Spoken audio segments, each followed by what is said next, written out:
दोस्तों नमस्कार।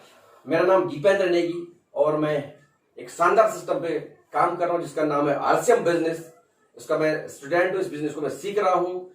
आज हिंदुस्तान के अंदर, पूरे वर्ल्ड के अंदर जिस सिस्टम की अगर बात हो रही है वो डायरेक्ट सेल इंडस्ट्री की बात हो रही है, जिस सिस्टम की बात हो रही है वो नेटवर्क मार्केटिंग की बात हो रही है। और नेटवर्क मार्केटिंग के अंदर हिंदुस्तान के अंदर बात करें तो आरसीएम बिजनेस की बात हो रही है। तो आज थोड़ा हम इस एक शानदार टॉपिक के ऊपर बात करने वाले हैं कि आखिर आरसीएम बिजनेस हमसे करवाता क्या है। आरसीएम बिजनेस वो कौन सा काम करवाता है कि जिससे हमें हमारी जिंदगी में हमारी कामयाबी मिल सकती है। तो देखिए दोस्तों, अगर हम बात करें पावर की, क्योंकि आज जो टॉपिक में बात करने वाला हूं आपके साथ, पावर के ऊपर बात करने वाला हूं। इस दुनिया में जब एक इंसान आता है तो अपने साथ कुछ शक्तियों को लेकर आता है। गॉड गिफ्टेड कुछ शक्तियां होती है, जिन शक्तियों का उसको इस्तेमाल करना होता है। उन शक्तियों में से जो 2-3 शक्तियां वो ऐसी शक्तियां हैं जिनका इस्तेमाल जब वो इस धरती पे करता है तो किसी और के लिए की कमाई के लिए या किसी और को कामयाब करने के लिए उन शक्तियों का इस्तेमाल करता है। आरसीएम बिजनेस उन शक्तियों का इस्तेमाल करवा के हमें अपने आत्मनिर्भर कैसे बनाता है, हमें कामयाब कैसे बनाता है। आज उस टॉपिक पे हम बात करने वाले हैं। तो दोस्तों आइए देखते हैं वो शक्तियां कौन कौन सी हैं। जब हम इस दुनिया में आते हैं और दुनिया में आते ही उन शक्तियों का हम इस्तेमाल हमें करना होता है। पहली वो शक्ति है जिसकी हम बात करने वाले हैं, उस शक्ति का नाम है सर परचेजिंग पावर। जो पावर का नाम है उस पावर का नाम है सर परचेजिंग पावर। जी हाँ दोस्तों, आप अजीब लग रहा होगा आपको ये सुनते हैं कि परचेजिंग कोई पावर है। हाँ पावर है जी, आपसे बात कर रहा हूं मैं जो इस वीडियो को देख रहे हैं। ये परचेजिंग पावर है। आपने देखा होगा कि जब आप किसी कंपनी का प्रोडक्ट आप खरीदते हैं और पूरे हिंदुस्तान के लोग, पूरे वर्ल्ड के लोग किसी कंपनी का प्रोडक्ट खरीदते हैं तो कंपनी टॉप पे पहुंच जाती है। इट मींस कि हमने उस पावर का इस्तेमाल किया है, इसलिए वो उस टॉप पे पहुंची है। हम अगर वो पावर का इस्तेमाल नहीं करें, यानी हम उस परचेजिंग पावर के हम नहीं खरीदेंगे किसी कंपनी का प्रोडक्ट, तो वो कंपनी नहीं चलेगी। अगर हम उस प्रोडक्ट को खरीदते हैं और सारे लोग उस प्रोडक्ट को खरीदते हैं तो वो कंपनी हाई हो जाती है। अभी कुछ प्रोडक्ट, कुछ ब्रांड का आपने देखा होगा कि उस टाइम पहले कुछ लोगों ने उसको खाना बंद कर दिया था तो कंपनी रोल पे आ गई थी। और जैसे लोगों ने उस प्रोडक्ट को खाना शुरू किया, मैं नाम नहीं लेना चाहूंगा, आप सब समझदार हैं, जान सकते हैं, वो खाने के आइटम था और बहुत सारे घरों में उसको इस्तेमाल करते हैं। बच्चे लोग बहुत पसंद करते हैं और बहुत जल्दी शॉर्टकट किसी को खाना खाना तो उसका प्रोडक्ट इस्तेमाल करते हैं। तो जब उस प्रोडक्ट को खाने का मना किया, लोगों ने नहीं खाना है, तो सब लोगों ने उसको खाना बंद कर दिया था। यानी उस परचेजिंग पावर को जो परचेजिंग करना आप लोगों ने बंद कर दिया था। जैसे लोगों ने उसको परचेजिंग को बंद किया तो कंपनी का प्रोडक्शन या बंद हो गया और जो कंपनी का जो प्रोडक्ट था वो बिकना, मार्केट में बिकना बंद हो गया। तो कंपनी कहीं ना कहीं बिल्कुल रोड पे आ गई थी। और जैसे ही हमने उसी प्रोडक्ट को, जैसे 2-3 महीने के बाद हमने उस प्रोडक्ट को जैसे ही खरीदा, हमने उस पावर का इस्तेमाल किया, खरीदा सब लोगों ने, वो कंपनी फिर हिट हो गई। इट मींस जो परचेजिंग पावर है, जो पावर है हमारे पास, जो परचेजिंग पावर है, इसका मतलब हम जब इस दुनिया में आते हैं तो इस पावर को लेकर आते हैं और जिंदगी भर हम इस पावर का इस्तेमाल करते हैं। आप सब साथी जो भी इस वीडियो को देख रहे होंगे, क्या आप ये परचेजिंग पावर का इस्तेमाल नहीं करते हैं? और जब इस परचेजिंग का पावर इस्तेमाल करते हैं, इस पावर का इस्तेमाल करते हैं, तो एक और पावर है, उस पावर का नाम है सर खरीदा, यूज, इस्तेमाल। जी हाँ दोस्तों, जिस प्रोडक्ट को हम इस्तेमाल करते हैं वो हम किसी को बांटने के लिए नहीं करते हैं, वो हम अपने घर में इस्तेमाल करने के लिए उस प्रोडक्ट का इस्तेमाल को घर में लाते हैं और उसका इस्तेमाल यूज करते हैं। यानी जो हमारे पास जो दूसरी पावर है वो है यूजिंग पावर, यानी उपयोग करने की पावर। हम जिस प्रोडक्ट को खरीदते हैं वो हम ही यूज करते हैं, कोई दूसरा उसको इस्तेमाल नहीं करता है। तो दूसरी पावर होगी इस्तेमाल। और जैसे हम इस्तेमाल करेंगे वो प्रोडक्ट हमारा रिड्यूस होगा, कम होगा। और जैसे वो प्रोडक्ट हमारा कम होगा तो हम क्या करेंगे, उसको फिर खरीदेंगे। यानी उस पावर का हम लगातार रोटेशन में उस पावर का हम इस्तेमाल यूज करते हैं।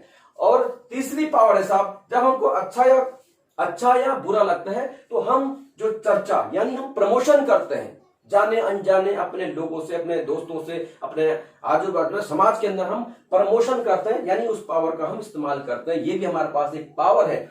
ये 3 पावर का जब हम इस दुनिया में इस्तेमाल करते हैं तो देखिए हमको कहा जाता है साहब कि हम लोग ग्राहक हैं। ग्राहक, हम क्या है? ग्राहक। जी हाँ दोस्तों, आप भी हैं जो वीडियो को देख रहे हैं, आप भी ग्राहक हैं पहले इस दुनिया में। पहले आप ग्राहक हैं और किसके हैं? कुछ लोगों की हैं। हम लोग कोई सामान खरीदना होता तो हम कहां जाते हैं सर? हमारे भाई बंधु लोग हैं पास में दुकानदार, इनके पास जाते हैं सामान के लिए। ये लोग घर में नहीं बनाते, इनकी कोई फैक्ट्री नहीं है। ये कहां से जाते हैं? किसी न किसी थोक विक्रेता होलसेलर से लेते हैं। होलसेलर भी खुद नहीं बनाते हैं, कहां से लेते हैं? सब ब्रोकर से होते हैं, चेन ऑफ एजेंट्स होते हैं, ब्रोकर से होते हैं, बहुत सारे लोग बीच में होते हैं, उनके माध्यम से इन पे सामान पहुंचता है। और इनके पास, ब्रोकर्स के पास या चेन ऑफ एजेंट या स्टेट अपना जो जितने भी एजेंट्स होते हैं, फॉरवर्डिंग एंड फॉरवर्डिंग एजेंट होते हैं, इनके पास कंपनीज के सामान मिलता है। अब होता क्या, जब कंपनी जब कोई सामान बनाती है तो सब विज्ञापन कराती है, ये भी देखो विज्ञापन कराती है, और ऐसे ऐसे स्टार से विज्ञापन कर रहे हैं जिनको उस प्रोडक्ट का एबीसीडी पता नहीं होता, और करोड़ों रुपए उन विज्ञापन में ये कंपनी खर्च कर देती है।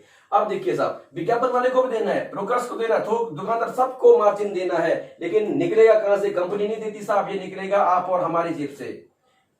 5 रुपए का आइटम हमको मिलता है 10 रुपए का, 50 रुपए का आइटम लगभग में हमको मिलता है 100 रुपए का, हमारी जेब से निकलता है। और जब हम अपनी जेब से ये महंगा प्रोडक्ट यानी अपनी जेब से लागत ज्यादा लगाते हैं, उसके बाद हम ईमानदारी से काम करते हैं साहब, अपने घर के सामान खरीदते हैं, उसका इस्तेमाल करते हैं और चर्चा करते हैं फ्री में। जी हाँ दोस्तों, फ्री में करते हैं। और कमाल देखिए, जैसे हम ये काम करते हैं, ये काम इस पावर का इस्तेमाल करते हैं साहब, तो 40 से लेकर 50% पैसा यहां चला जाता है, इनको हम जानते नहीं है। आप जानते हैं क्या? जिस प्रोडक्ट का आप इस्तेमाल कर रहे हैं उस कंपनी को आप जानते हैं? मालिक से मिलो कभी? नहीं मिले हैं। तो दोस्तों, जब भी हम इस पावर का इस्तेमाल करते हैं तो चंद लोग पैसा बनाते हैं, चंद कंपनियां हिट होती हैं, चंद लोग पैसा बनाते हैं। आरसीएम ने क्या कर दिया? राइट कंसेप्ट मार्केटिंग, आपकी खरीदारी का सही तरीका। इन्होंने क्या करा? इन्होंने बोला कि ग्राहक को बोला कि तुम जो पावर का इस्तेमाल करते हो, ये पावर का इस्तेमाल अगर तुम अपने लिए करो तो तुम्हारे घर में पैसा आएगा। अभी तक इस पावर का इस्तेमाल आप किसी और के लिए करते थे, उनके घर में पैसा जाता था। अब इस पावर का इस्तेमाल आप अपने लिए करो, आपके पास पैसा आएगा। जी हाँ, आपसे कह रहा हूं, जो देख रहे हैं, आपसे कह रहा हूं, आपके पास पैसा आएगा, क्योंकि कंपनी ने जो बीच के लोग हैं, मिडिल मैन से, इनको हटा दिया है। क्योंकि इस सिस्टम आप देखोगे सबसे मेन कौन लोग हैं? यूजर्स एंड मेकर्स, जो बनाता है और जो इस्तेमाल करता है, दो लोग हैं मेन, और कमाई कुछ और कोई करता है। तो डायरेक्ट सेलिंग इंडस्ट्री ने बोला कि हमें इसकी आवश्यकता नहीं है, कंपनी बनाएगी और आप इस्तेमाल करेंगे, कंपनी बनाई, आप इस्तेमाल करेंगे। बीच के लोग जो थे इनको हटा दिया है, ये पैसा बचेगा क्योंकि ये आपका था, इसलिए ये पैसा आपको ही दिया जाता। 45% बिजनेस वॉल्यूम का आपको दिया जाता। अब आप बताइए कि 45% आपको दिया जा रहा, मीन्स आप पार्टनर हैं। एक प्रोडक्ट के अंदर आप महंगा लेते थे और फ्री में काम करते थे, एक सिस्टम के अंदर आप 45% के पार्टनर हैं। अब आप ये बताइए कि जिस सिस्टम में आप 45% के पार्टनर होंगे, क्या आप उस सिस्टम में खरीदारी की पावर, उपयोग का पावर और चर्चा वाली जो प्रमोशन वाली पावर है उसका इस्तेमाल नहीं करेंगे? करेंगे।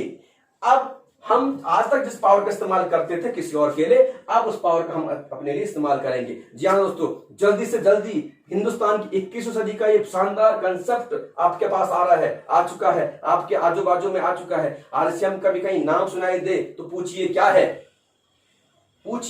कैसे करना है, कैसे करना है, इन पावर का इस्तेमाल हम कैसे कर सकते हैं, पूछिए और उसको ज्वाइन करिए। और अगले 5 साल में इसमें डट के सीख के इसमें डट के काम करिए, तो बहुत सारी चीजें जो आपको आज तक नहीं मिली है लाइफ में, वो मिलने वाली है। Thank you very much. आप सभी साथियों से मैं विदा लेता हूं। बहुत बहुत धन्यवाद। जय आसिया।